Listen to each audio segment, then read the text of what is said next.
kami ingin perubahan dan perbaikan untuk Indonesia. Saya bertekad saya akan teruskan strategi yang sudah benar ini. Asik-asik aja kan?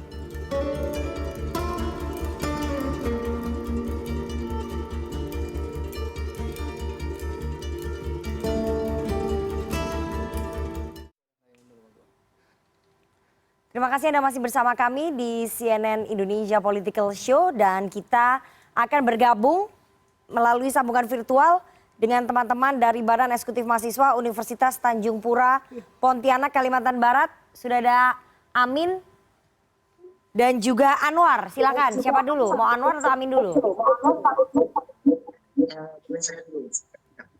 Silakan langsung yuk. Oke, siap. Terima kasih. Assalamualaikum warahmatullahi wabarakatuh. Waalaikumsalam. Hidup mahasiswa, hidup rakyat Indonesia. Terima kasih atas kesempatan yang telah diberikan.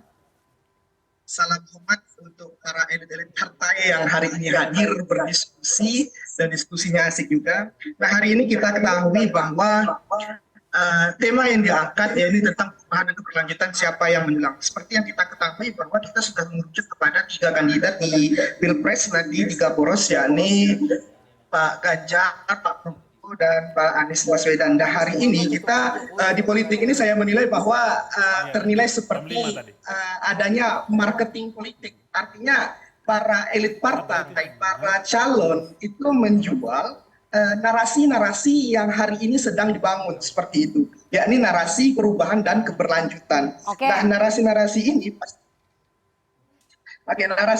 ini pastinya masyarakat juga paham makna dan artinya. Cuman hari ini kita perlu pertebal, kita perlu pertegas bahwa yang namanya perubahan itu tidak serta-merta adanya langsung perubahan, tetapi juga harus memberlanjutkan apa yang sudah diprogramkan pada sebelumnya. Kemudian yang dinamakan dengan keberlanjutan itu juga tidak serta-merta harus berlanjut, tapi juga harus ada perubahan. Itu yang kita harapkan. Nah, pertanyaannya yang untuk kedua koalisi antara berlanjutan dan perubahan, hari ini kami mahasiswa dengan konsisten ingin mengawal isu-isu terkait Perpu Cipta Kerja tentang undang-undang kesehatan yang hari ini masih dinilai kurang berpihak pada rakyat, padahal hari ini para calon atau pilpres nanti itu dipilih oleh rakyat dan untuk rakyat pula seperti itu. Nah, perubahan seperti apa yang ditawarkan terhadap Perpu dan undang-undang yang sudah ditetapkan yang hari ini tidak berpihak kepada rakyat, serta keberlanjutan seperti apa yang dimaksud dari koalisi keberlanjutan tentang hal yang saya sebutkan tadi terkait undang dan terkait Perpu yang hari ini masih tidak berpihak kepada rakyat seperti itu. Baik, terima kasih. Satu lagi.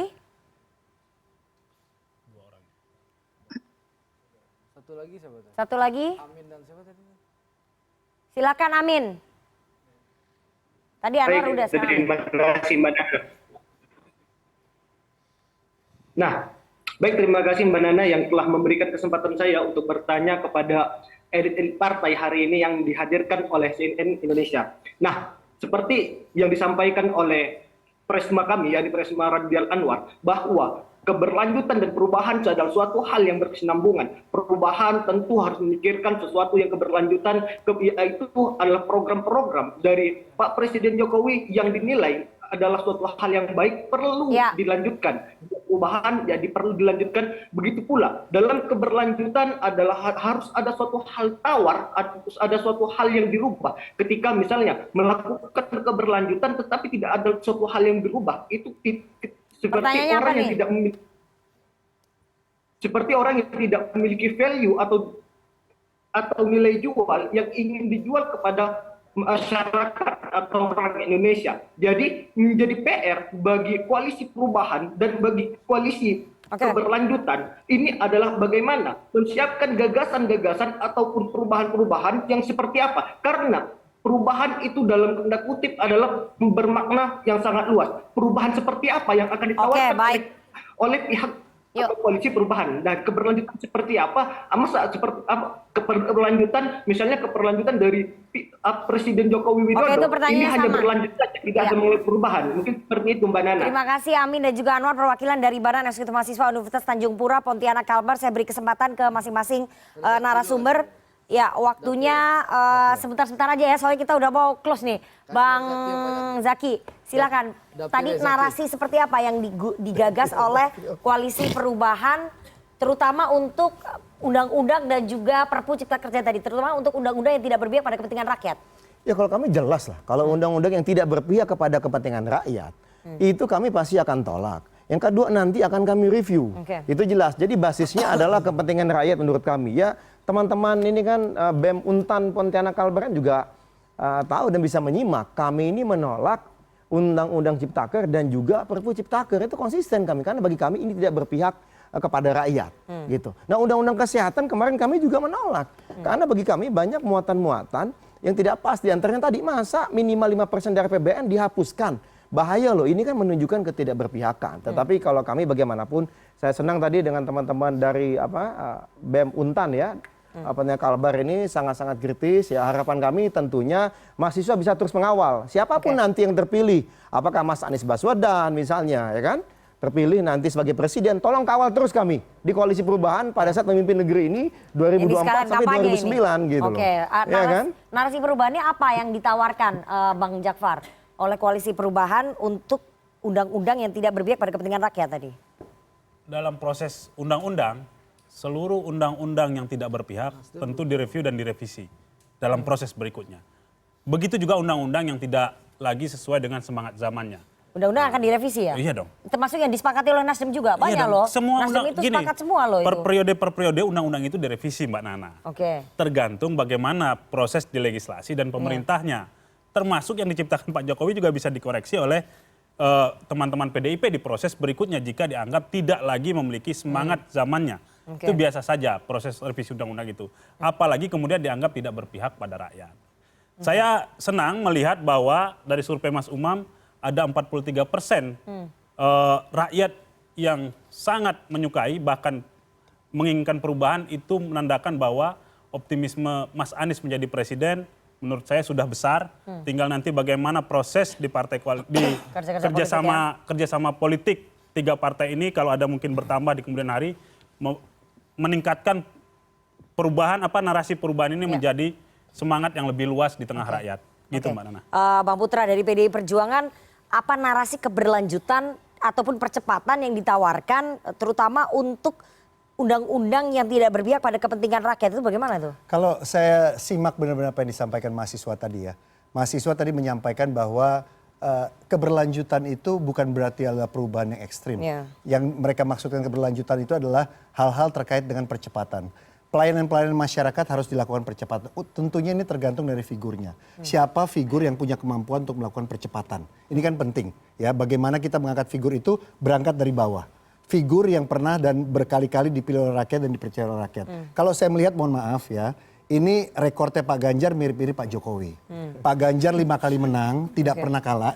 Pak Jokowi 5 kali menang, tidak pernah kalah. Pak Jokowi Pak Ganjar 4 kali menang dan mau menang lagi jadi 5, sama-sama 5. Nana, kita bicara demokrasi. Strata tertinggi dalam demokrasi itu adalah dipilih langsung oleh rakyat.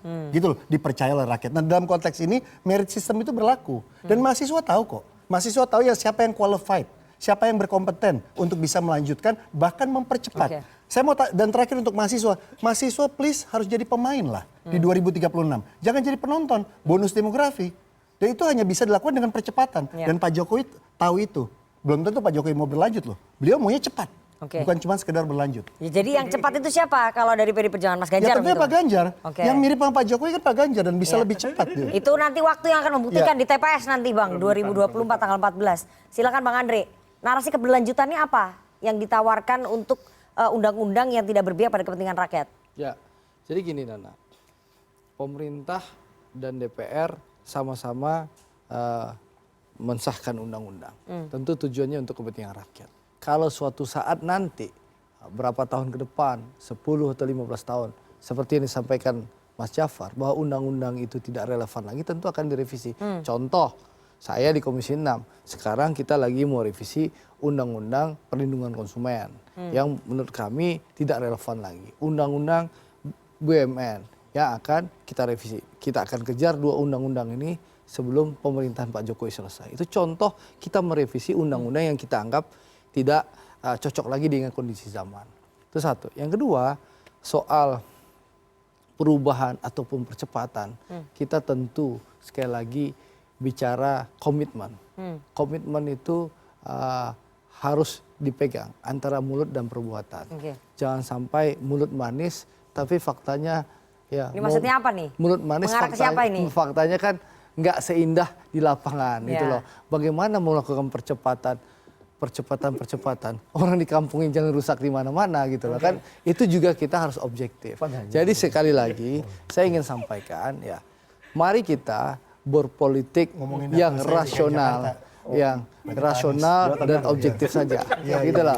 Jadi mari kita saling menonjolkan kebaikan, maling visi misi masing-masing tanpa perlu sebenarnya menyindir satu sama lain. Karena pasti ini Bang, tapi pasti soalnya perubahannya nggak laku. Iya, jadi kita perubahannya nggak laku. Kalau laku kita ke sana. Ini kampanye debat capres yang belum mulai. Ini keberlanjutan udah asik sendiri. Nggak, mahasiswa tadi nanya seperti apa platform perubahan. Nanti kita ketemu di Pontianak, teman-teman. Kampanye ini. Oke, Mas Bam, kita waktunya udah habis ini. Aduh, nanti dilanjut ya. Saya sebenarnya pengen menyampaikan yang penting ini, nanti boleh aja. bicara perubahan, tapi jangan bicara fitnah, bicara hoax. Oke, negatif campaign boleh. Black campaign nggak boleh. Sepakat.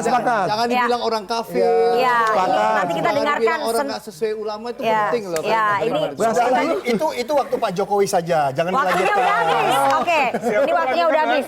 Oke, Mas Umam nanti dilanjut di episode berikutnya. Setelah ini kita akan dengarkan bersama sentilan-sentilan dari teman-teman komisi.co, teman-teman komika seperti apa. Kita harus jeda terlebih dahulu, jangan kemana-mana, tetap bersama kami di Political Show.